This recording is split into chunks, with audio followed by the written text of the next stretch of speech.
இப்போ நம்ம 2வது பகுதிக்கு வந்திருக்கிறோம். ஸோ இந்த பகுதியில் நீங்கள் பார்த்தீங்கன்னா, முதல் பகுதியில் ஒருங்கிணைந்த மருத்துவம்னா என்னன்றதை நான் உங்களுக்கு விளக்கமாக சொல்லியிருந்தேன். இந்த 2வது பகுதியில் பார்த்தீங்கன்னா, யார் இந்த ஒருங்கிணைந்த மருத்துவத்தில் வந்து பயனடைய போகிறாங்க, ஹூ வில் பெனிஃபிட் இந்த ஒருங்கிணைந்த மருத்துவத்தில். இதுதான் நான் முதல்ல உங்கள்கிட்ட சொன்னேன். நீங்கள் முதல்ல வீடியோ பார்க்கும்போது தெரிஞ்சிருக்கீங்க. இதை வந்து ஒரு ஹெல்த்தி இண்டிவிஜுவல்ஸ், அதாவது ஒரு ஆரோக்கியமாக இருக்கக்கூடிய ஒருத்தர் கூட இந்த ஒரு வீடியோவை ஃபுல்லாக கேட்டு முடியுங்க, ஒவ்வொரு பகுதியும் கேட்டு முடியுங்கன்னு சொன்னீங்கன்னா போக போக உங்களுக்கு அப்படியே சில விவரங்கள்லாம் தெரிய வரும். அப்போ உங்களுக்கு சில விஷயங்கள் அதிர்ச்சியாகவும் இருக்கும், சில விவரங்கள் சில விஷயங்கள் உங்களுக்கு ஒரு பெரிய ஒரு சந்தோஷமாகவும் இருக்கும். ஏதோ நம்ம தெரியாத ஒரு முக்கியமான விவரங்களை சேகரிச்சுக்கிட்டோன்ற மாதிரியும் ஒன்று இருக்கும். ஸோ இந்த ஒரு ஊவல் பெனிஃபிட்ன்றது நீங்கள் பார்த்தீங்கன்னா, இப்போ நம்ம ஹெல்த்தி இண்டிவிஜுவல்ஸ் கூட நம்ம பேசுகிறோம் இல்லையா, அப்படின்னா என்ன?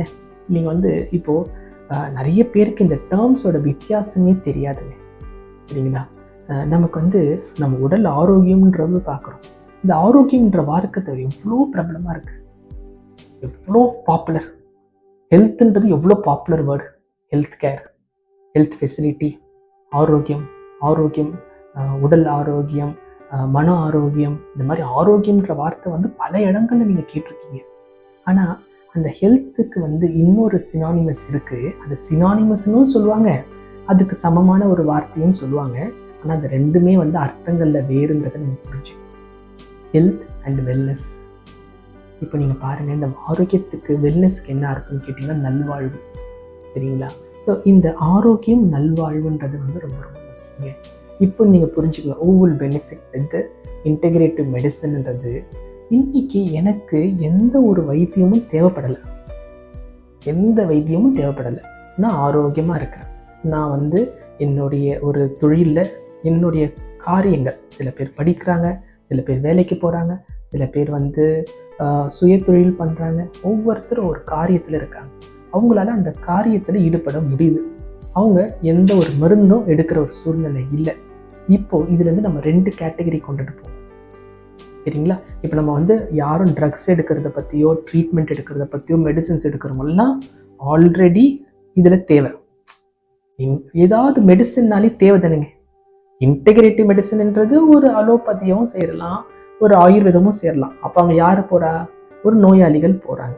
அப்போ அந்த மாதிரி நோயாளிகள் போகிறதுல அவங்க ஆட்டோமேட்டிக்காக இதில் பெனிஃபிட் ஆகுறாங்க. இப்போ நான் வந்து என்ன சொல்கிறேன்னா, அலோபதிலையும் ஆயுர்வேதத்துலேயும் இல்லாத அளவுக்கு பெனிஃபிட் ஆகிறத பற்றி இப்போ பேச போகிறோம் இல்லையா? ஏன்னா இது ஒருங்கிணைந்த ஒரு மருத்துவம், சரிங்களா? இப்போ நான் வந்து ரொம்ப இந்த ஆயுஷில் ஆயுர்வேதமும் இயற்கை மருத்துவத்தை ரொம்ப அதிகமாக கவனம் கொடுக்கறதுனால நான் அதை பற்றி சொல்லுவேன். ஆயுர்வேதன்றது எனக்கு அடிக்கடி அந்த வார்த்தையை நான் உச்சரிக்க வேண்டியதாக இருக்குது. இப்போ நீங்கள் பார்த்தீங்கன்னா, இந்த ஒருத்தர் 2 கேட்டகரியை நம்ம பிரிக்க போகிறோம். ஒன்று, அவங்க வந்து எனக்கு எந்த நோயும் இல்லை, நான் எந்த மருந்தும் எடுக்கலைன்னு சொல்கிறாங்க இல்லையா?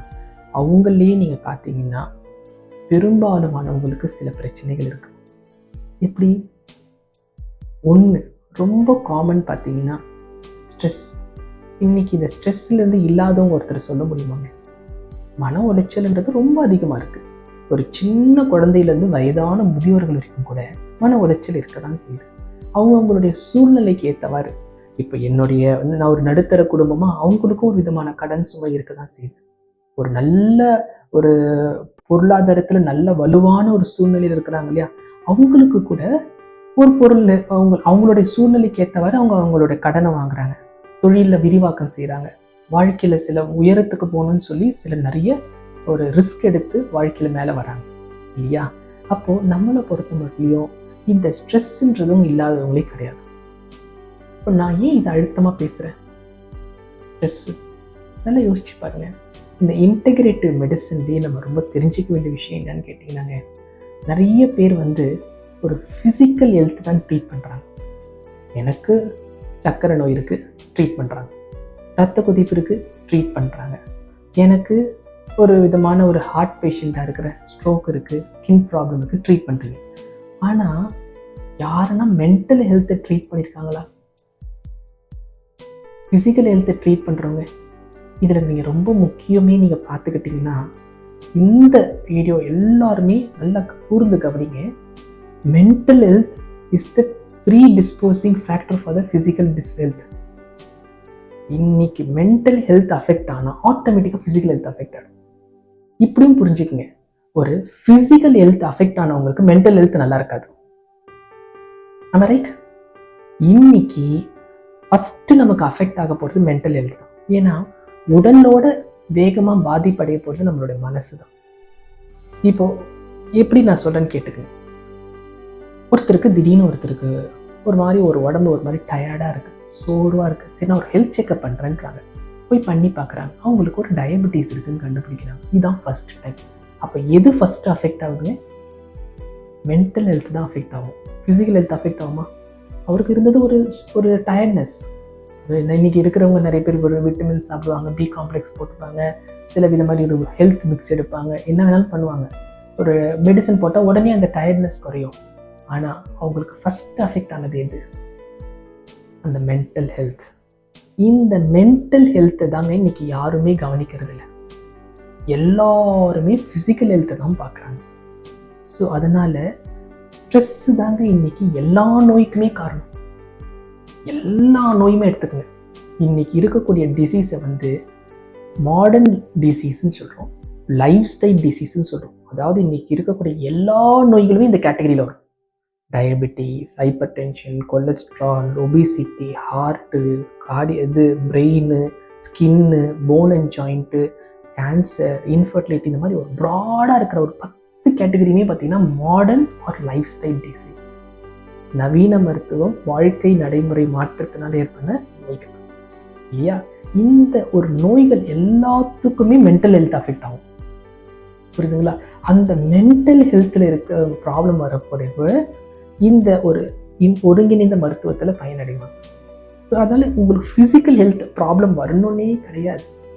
மென்டல் ஹெல்த்து அஃபெக்ட் ஆனாலே உங்களுக்கு ஆட்டோமேட்டிக்காக ஃபிசிக்கல் ஹெல்த் ஃபியூச்சர் அஃபெக்ட் ஆகும். இப்போ உங்களுக்கு அது அட்வான்டேஜ் புரியுதுங்களா? பெனிஃபிட். இது ஒரு வித்தியாசமான ஒரு அணுகுமுறை. இப்போ புரிஞ்சுப்பீங்க. செகண்ட் பாயிண்ட்டுக்கு நான் வரேன். ஒரு ஆரோக்கியமாக இருக்கிறாங்கன்னு சொன்னவங்கள ஒரு பார்ட் நம்ம என்ன சொல்கிறோம்? மென்டல் ஹெல்த் அஃபெக்டாக இருக்காங்க. அதுக்கு முக்கியமானது ஸ்ட்ரெஸ். இன்னொன்று பார்த்தீங்கன்னா, இந்த மென்டல் ஹெல்த் அஃபெக்ட் ஆனவங்கள ரொம்ப ரொம்ப அதிகமானவங்களை நீங்கள் பார்க்குறவங்க எப்படின்னு பார்த்தீங்கன்னா, சில சிம்டம்ஸ் இருக்கும், அவங்க அதை பொருட்படுத்த மாட்டாங்க. கரெக்டுங்களா? கொஞ்சம் சிந்திச்சு பாருங்க. இன்னைக்கு எத்தனை பேருக்கு தூக்கம் வரலன்றத ஒரு நோயாக பார்க்குறீங்க? எத்தனை பேர் இன்னைக்கு ஒரு ஸ்லீப்பிங் பில்ஸ் எடுக்கிறாங்கன்னு தெரியுங்களா? ஒரு சின்ன ஒரு யங் அடலசன்ட் ஏஜ்ல இருந்து ஒரு ஓல்ட் ஏஜ் வரைக்கும் இன்னைக்கு தூங்கணும்னா ஒரு மருந்தை டிபெண்டாக இருக்கிறாங்க. ரைட்? ஏன் இதை நீங்கள் நோயின்ற ஒரு கேட்டகரியில் கொண்டு வருவீங்களா? சில பேர் மருந்து எடுக்க மாட்டாங்க, ஆனால் தூங்குற ஹவர்ஸ் குறைவாக இருக்கும். சில பேர் டீப் ஸ்லீப் இருக்காது. ஸ்லீப்புக்கு ஏன் நம்ம இவ்வளோ முக்கியத்துவம் கொடுக்கணும்? யோசிச்சு பாருங்க. ஏன்னா உங்களுடைய தூக்கத்தில் தான் உங்கள் உடம்பு ஓய்வில் தான் அது ஹீலிங் நடக்குது. அந்த பாடி ஹீலிங்கே நம்மளோட ரெஸ்ட்டில் தான் நடக்கும், அந்த ஸ்லீப்பில் தான் வரும். இப்போ இந்த sleep and associated sleep disturbance எப்படி இன்னைக்கு ஒரு ஆழ்ந்த உறக்கம்னு சொல்கிறாங்க இல்லையா? இது நம்மளுடைய மருத்துவத்திலே சொல்லி கொடுப்பாங்க. ரேப்பிட் ஐ மோஷன் ஸ்லீப், நான் ரேப்பிட் ஐ மோஷன் ஸ்லீப்னு சொல்லி கொடுப்பாங்க. ஸோ இந்த மாதிரி ஆரம்பத்திலிருந்து நம்ம தூக்க ஆரம்பிக்கும் போது ஒரு ஸ்டேஜஸ் ஆஃப் ஸ்லீப்னு சொல்லுவாங்க. அந்த டீப் ஸ்லீப்ன்றது ரொம்ப ரொம்ப முக்கியம். இந்த டீப் ஸ்லீப் வந்தால் தான் ஹீலிங் நடக்கும். அப்போ தான் பாடி கம்ப்ளீட் ரெஸ்ட் எடுக்கும். அப்போ தான் பாடி அடுத்த நாளுக்கு தயாராகுது. இது எத்தனை பேருக்கு நடக்குது? உண்மையாக சொல்லப்போனால் எனக்கு நிறைய பேர் சரியாக தூங்குறது இல்லைன்றதில்ல, 4 மணி நேரம் 5 மணி நேரம்லாம் தூங்குறாங்க. ஏன்னா ஒர்க் கமிட்டட் ரேட் இருக்குது. நிறைய அவங்களுக்கு ஒர்க்கில் ஒரு ஹியூஜ் கமிட்மெண்ட்ஸ் இருக்குது. ஏன்னா நிறைய பேர் அது மாதிரிலாம் பார்க்குறோம். So the compromise their health and true fact. இதான் உண்மை. ஸோ அதனால் என்ன நடக்குதுன்னு பார்த்தீங்கன்னா, இந்த மென்டல் ஹெல்த்தில் 2 கேட்டகரி. 1 ஸ்ட்ரெஸ், 2 ஸ்லீப்லெஸ்னஸ் அண்ட் அசோசியேட்டடில் பார்த்தீங்கன்னா அது ஸ்னோரிங். இன்றைக்கி இந்த ஸ்னோரிங்க்கு ரொம்ப ரொம்ப முக்கியமான குறை. ஒரு காலத்தில் இந்த கொரட்டைன்னு சொன்னாங்கன்னா அது ஒரு கொச்ச வார்த்தை மாதிரி நினைப்போம். நிறைய பேர் அதெல்லாம் சொல்ல மாட்டாங்க. ஆனால் இன்றைக்கி என்ன ஆயிடுச்சுன்னா, இந்த உடம்பு எடை அதிகரிக்கும் போது உடம்போட லாக்ஸிட்டி, அந்த மசில் ஸ்ட்ரென்த், அந்த மசிலோட டோன் அது வீக் ஆகிடுது. அப்போ இங்கே இருக்கிற நெக் மசில்ஸோட ஸ்ட்ரென்த்தும் டோனும் குறையுது. சில பேருக்கு வெயிட் அதிகமாகும் போது இங்கே கொஞ்சம் பல்ஜ் ஏற்படும். ஸோ இந்த பல்ஜும் இங்கே இருக்கிற மசில்ஸோட டோனிசிட்டி குறைஞ்சிதுன்னா ஆட்டோமேட்டிக்காக டங்கு போய் கீழே வந்து பேக்கில் போய் ஃப்ளோ ஆகிடும். அப்போது ஒருத்தர் ஃப்ளாட்டாக படுக்கும்போது அவங்களுக்கு போதுமான சுவாசம் உள்ளே போகாது. ஆக்சிஜன் உள்ளே போகலன்னா அவங்களுக்கு ஒரு பெரும் மூச்சு எடுப்பாங்க. அது பேர் தான் அந்த டீப் ஸ்லீப்பில் வர ஸ்னோரிங், கொரட்டை. இது என்ன பெரிய பிரச்சனைனா ஆக்சிஜன் இல்லாமல் நம்மளால் வாழ முடியாது இல்லையா? அப்போது அந்த ஸ்லீப்பில் அவங்களால போதுமான அளவுக்கு ஆக்சிஜனே எடுக்க மாட்டாங்க. அப்போ எங்கேருந்து ஹீலிங் நடக்கும்? இது எத்தனை பேர் நம்ம இன்றைக்கெல்லாம் திங்க் பண்ணியிருக்கிறோம்? ஸோ இதோடைய ஃபவுண்டேஷன் எங்கே? Over weight. சில பேர் ஓவர் வெயிட்டில் இருக்கிறவங்களுக்கு கூட ஸ்னோரிங் வரும், ஒரு டீப் ஸ்லீப் வராது. ஸோ அதனால் இப்போது நம்ம இந்த பார்ட்டோட ஒரு எண்டுக்கு வரும். Who will benefit with integrative medicine? இந்த ஒருங்கிணைந்த மருத்துவம் யாருக்கு பயன்படும்னு பார்த்தீங்கன்னா முழுக்க அனைத்து வயது தரப்பினருக்கும் பயன்படும்.